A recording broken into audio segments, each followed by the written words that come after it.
Bismillahirrahmanirrahim. Assalamualaikum warahmatullahi wabarakatuh. Alhamdulillahirabbil alamin wassalatu wassalamu ala Rasulillah wa ala alihi washabihi ajmain.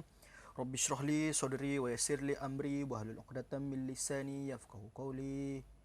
Rabbi zidna ilman warzuqna fahman. Allahumma faqihna fid din wa 'allimna at-ta'wil wa hdina ila siratikal mustaqim. Siratal ladzina an'amta 'alaihim minan nabiyyin was-siddiqin wasyuhada'i was-sholihin wa sunna ulaika rafiqah. Alhamdulillah, bersyukur kita kepada Allah Subhanahu Wa Taala kerana dengan limpah kurnia dan juga hidayahnya dapatlah sama-sama kita meneruskan sesi pembelajaran kita daripada segi alamaya ataupun bahasa Inggerisnya daripada online. Kita teruskan dalam subjek tajwid. Jadi insya-Allah pada hari ini sama-sama kita akan belajar. Bukan ustaz je yang nak mengajar, tapi awak semua akan belajar sama-sama. Kita pun belajar sama-sama, jangan risau. Dalam subjek tajwid, dalam kelas Google Meet yang lepas, kita sama-sama telah belajar hukum nun sakinah dan juga tanwin. Jadi insya-Allah kita akan teruskan pada hari ini, kelas pada hari Jumaat.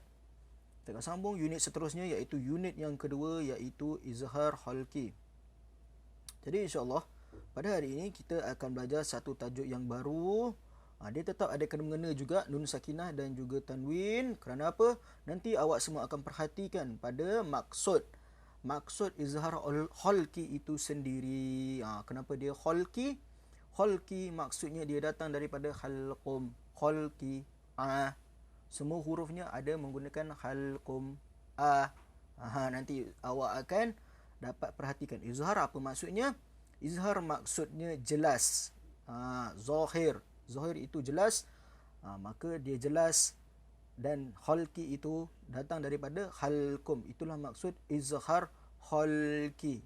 Itu daripada segi dia punya tajuk dia saja, ustaz huraikan. Unit yang kedua, izhar halqi. Baik, sebelum kita mulakan pelajaran, suka untuk ustaz ingatkan siapa yang ada buku teks boleh buka muka surat yang kelima. Sama-sama kita akan belajar. Yang tak ada buku teks pun tak ada masalah. Kan, nanti ada masa awak ambillah buku teks. Moga-moga buku teks tu dah ada lah kan. Sebab kita takut ada yang tak pulangkan lagi, yang bacaan daripada tahun lepas punya. Jadi insya-Allah pada hari ini kita akan sama-sama belajar unit yang kedua, izhar halqi. Untuk yang mula-mula sekali, kita akan tengok kepada pengertian izhar halqi. Baik, dalam izhar halqi ada beberapa perkara yang kita kena tahu. Yang pertama pengertian, yang kedua huruf, dan yang ketiga hukum bacaan. Itu tiga perkara penting yang kita semua kena tahu. Sebab apa kita? Sebab ustaz pun baca Quran juga. Baik, kita pergi tengok yang pertama, apakah dia pengertian izhar halqi. Kita tengok yang pertama, pada bahasanya jelas, nyata dan terang. Itulah dia maksud pada bahasa izhar halqi. Maksud pada bahasa ni apa ustaz? Maksud pada bahasa izhar halqi, bahasa dia sahaja, bukannya mengikut pada bacaan istilahnya itu sendiri. Baik, bila kalau katalah orang tanya awak apakah itu izhar halqi, awak sebut jelas, nyata dan terang pun sebenarnya sudah menunjukkan ada beberapa perkara yang betul, kerana itu adalah sebutannya ataupun pengertiannya daripada sudut bahasanya. Baik, seterusnya kita berpindah kepada istilahnya. Istilahnya iaitu melafazkan nun sakinah atau tanwin dengan jelas, nyata dan terang apabila bertemu dengan salah satu daripada huruf izhar. Baik, ustaz akan rungkaikan sedikit demi sedikit tentang pengertian istilah ini. Ustaz harapkan awak semua boleh catch up, boleh faham. Dan siapa yang tak faham nanti boleh terus DM dengan WhatsApp ustaz ataupun komen dekat YouTube dekat bawah ni. Boleh tanya, nanti ustaz akan balaslah dekat situ, ataupun siapa yang WhatsApp ustaz akan cuba untuk jawab juga. Kan, segala apa yang awak tak faham. Kan, kalau Google Meet, ustaz akan sentiasa buka kelas sesi soal jawab. Kadang-kadang ada yang tak faham, ada yang kurang faham. Jadi sebab itulah ustaz suka untuk biarkan ada komunikasi dua hala. Awak tanya, ustaz jawab. Baik, kita tengok pada kunci kata yang pertama, melafazkan. Kenapa kena lafazkan? Sebab kita baca. Itu perkara yang senang, melafazkan, baca.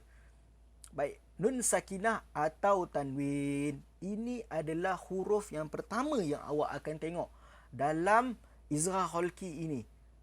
Dia mesti kena ada apa? Nun sakinah ataupun tanwin. Tanwin. Di pelajaran yang lepas apa dia?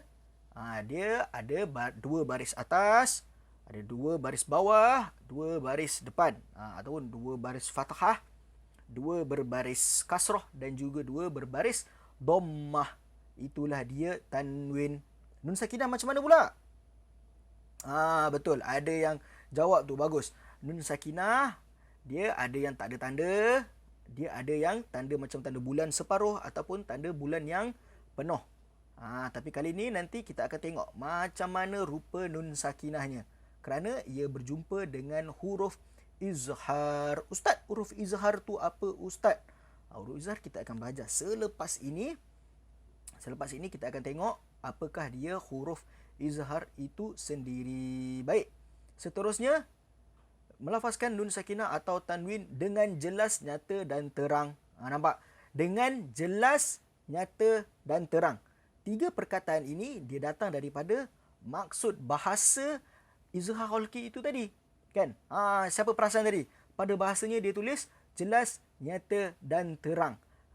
Maksudnya dekat situ awak kena baca ketiga-tiga aspek ni, barulah jadi izhar khalqi itu sendiri. Bila kita nak baca jelas, nyata dan terang ni, inilah dia pada sambungannya. Apabila bertemu dengan salah satu huruf izhar. Maksudnya bila ada nun sakinah, ini konsep dia, senang.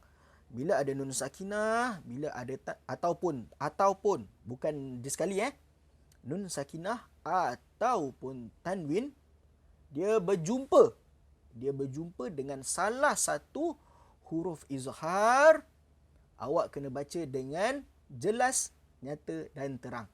Nanti Ustaz akan tunjukkan dia punya contoh dia dan kita akan rungkaikan semula mengikut pengertian pada istilah dia. Baik. Dah ada yang tanya dengan Ustaz. Ustaz, macam apa dia tu huruf izhar Ustaz? Apa dia tu huruf izhar? Saya tak tahu Ustaz. Saya tak pernah dengar apa huruf izhar. Baik. Hari ni kita akan sama-sama tengok apakah dia huruf izhar khalqi. Ada 6. Kita tengok yang bawah tu. Ustaz zoomkan sikit untuk awak. Baik. Huruf izhar khalqi ada 6. Yang pertama hamzah, yang kedua ha, yang ketiga a, yang keempat ha, yang kelima ghain, yang keenam kha. Kesemuanya dia berada dekat area halqum kita. Sebab itulah nama dia izhar khalqi. Hamzah. Awak bunyikan huruf hamzah. Kita cuba tengok. A. Semuanya ada berada dekat halqum di tengah-tengah tu. Kemudian ha. Ha dia ada atas sedikit daripada halqum. Ha. Dan seterusnya huruf ain. Ain ni macam mana kalau kita baris atas? Dia jadi a.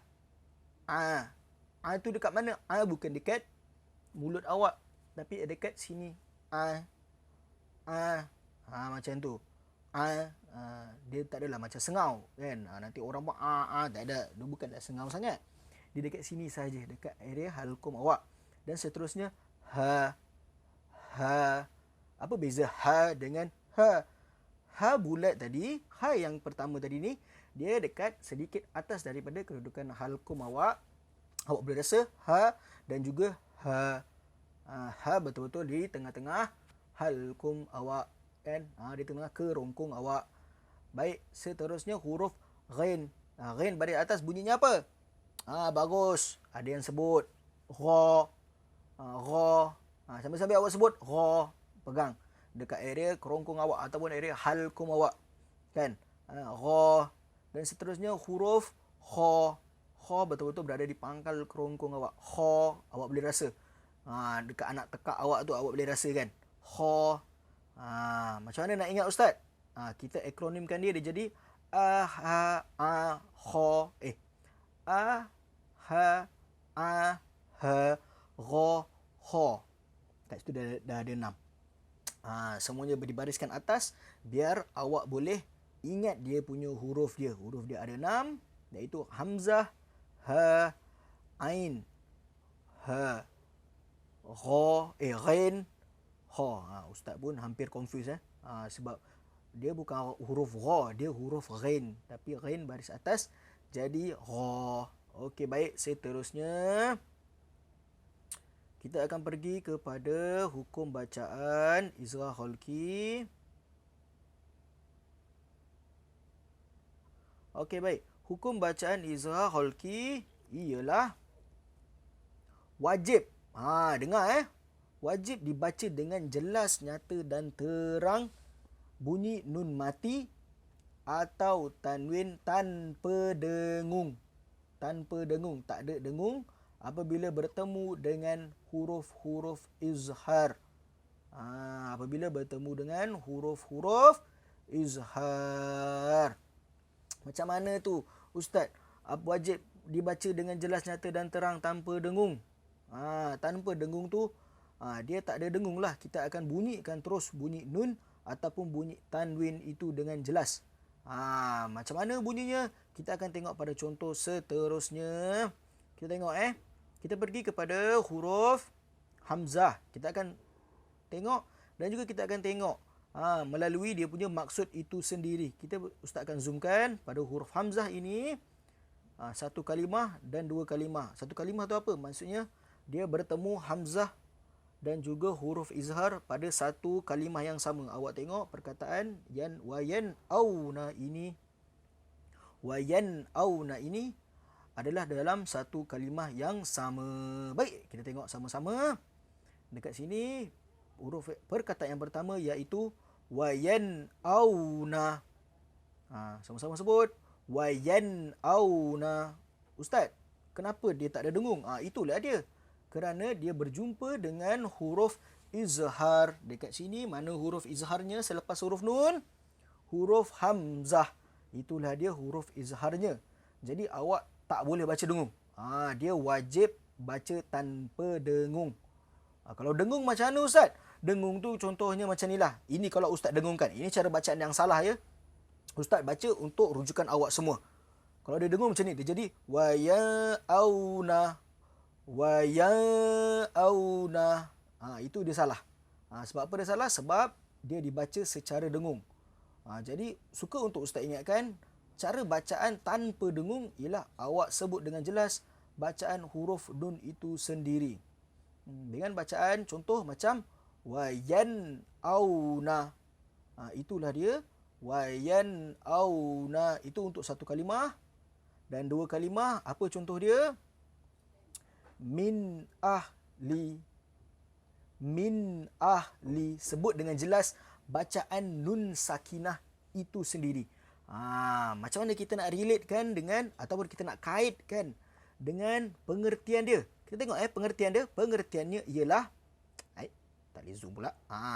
Pengertian pada istilah tadi ialah melafazkan nun sakinah atau tanwin dengan jelas, nyata dan terang apabila bertemu dengan salah satu huruf izhar. Baik, kita tengok dekat sini wayan auna melafazkan nun sakinah atau tanwin. Dekat sini ada tak nun sakinah? Ada, iaitu sebelah huruf ya ni. Nun ada tanda sukun. Melafazkan nun sakinah atau tanwin dengan apa? Dengan jelas, nyata dan terang. Maksudnya awak kena baca secara jelas. Wayan, bukan waya. Itu tak jelas. Itu dia jadi dengung. Ini dia jelas, nyata dan terang. Jadi awak kena bunyikan huruf nun itu sendiri. Wayan auna. Ataupun sebelah dia min ahli. Apabila dia bertemu dengan salah satu huruf izhar. Huruf izhar yang apa tadi tu? Huruf izhar yang ada 6 tadi tu. Baik. Okey, baik. Ustaz rasa itu saja untuk hari ini. Jadi Ustaz pun tidak berniat untuk memberi latihan apa-apa. Mungkin kelas seterusnya barulah Ustaz akan bagi latihan mungkin di dalam Google Form. Tapi untuk hari ini kita akan belajar sahaja. Jadi Alhamdulillah kita dah belajar pengertian huruf, hukum, bacaan dan juga misal. Jadi Ustaz harapkan awak semua boleh faham dan boleh terus aplikasikan di dalam bacaan Al-Quran awak. Jadi bila awak jumpa nun sakinah atau tanwin yang bertemu dengan salah satu daripada 6 huruf izhar kholqi ini, iaitu hamzah, ha, ain, ha, ghain dan juga ha, awak kena baca secara jelas, nyata dan terang. Baik, insya-Allah Ustaz rasa itu sahaja. Kita akan berjumpa pada kelas seterusnya. Mungkin Ustaz akan bagi latihan pada kelas seterusnya. Jadi dalam masa yang diberi, contoh sekarang sampai kelas seterusnya, awak ada masa untuk tengok video ni dan awak boleh dengarkan penjelasan daripada Ustaz. Moga-moga awak semua diberi kefahaman untuk sama-sama kita aplikasikan dalam bacaan Al-Quran. Bila bacaan Al-Quran kita makin seronok, sebabkan kita makin pandai tajwid, makin boleh untuk membetulkan bacaan kita, kita boleh jadi seorang muslim mukmin yang diberkati dan juga dirahmati Allah Subhanahu Wa Taala, insya-Allah. Jadi moga-moga apa yang kita belajar daripada petang ini diterima sebagai satu amal ibadat oleh Allah Subhanahu Wa Taala. Jadi insya-Allah Ustaz rasa itu sahaja daripada Ustaz. Wabillahi taufiq wa hidayah. Wassalamualaikum warahmatullahi wabarakatuh.